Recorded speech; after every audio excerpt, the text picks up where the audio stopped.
Igbos in Nigeria, 73% said sometimes or always they were treated unfairly by the government. This is last year. This is the highest rate of any ethnic group surveyed in Africa. In their view, they are sometimes or always treated unfairly by the government. So it's issue of injustice?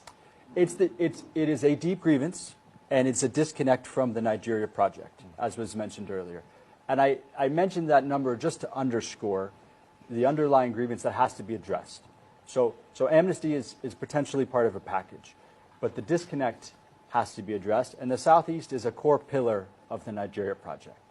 It comes back to the discussion of its importance. So all of these issues that are being discussed are inherently political. They're being seen through a political lens. For example, infrastructure, development. The grievance is you have a very productive region that is exporting not just to Nigeria, but internationally. You have, I think, Imo and Anambra are number 4 and number 6 for GDP in Nigeria.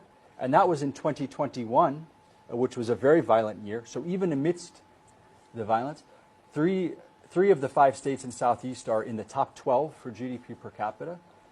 Yet there's no seaport. The bridges are not good. The roads are not good. So it is a development and infrastructure issue, but it's seen through a political lens as a political grievance.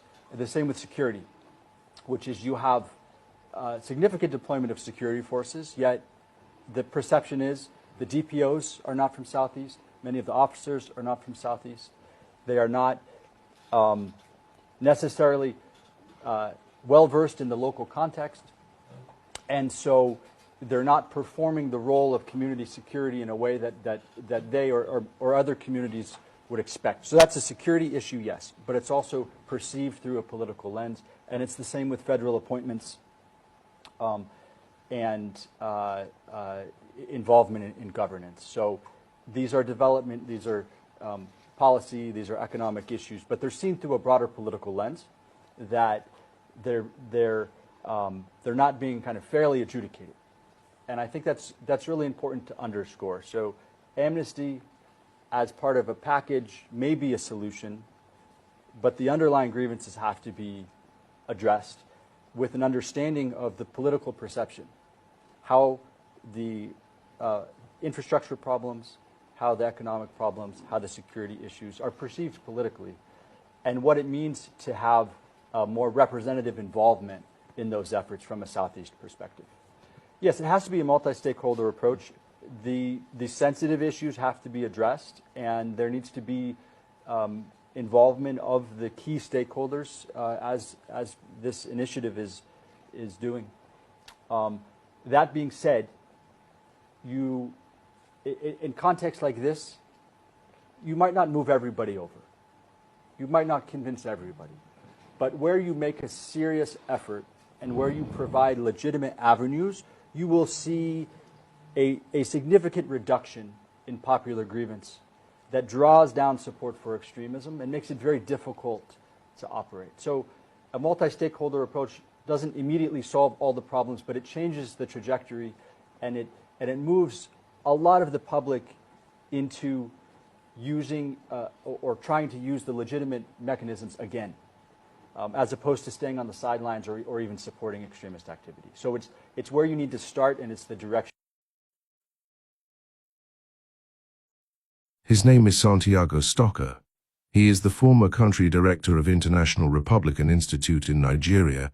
He's not Igbo, but he nailed the injustice. He spoke the truth to power, what most people are afraid to say. He shouldn't have been renditioned and detained in the first place, he said. When you talk about the marginalization of the Igbos, some people will shout victim mentality. That's what they use to try to shut you up. Now, a foreigner is exposing what they failed to talk about. Let the world see and tell us if the East, Biafra land, is still part of the contraption called Nigeria. Some of the participants were ashamed and could not even lift their faces in this discussion.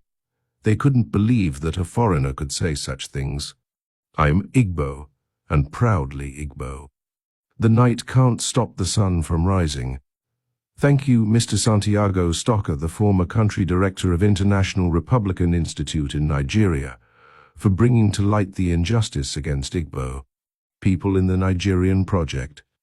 Stay tuned and have a blessed day. That you need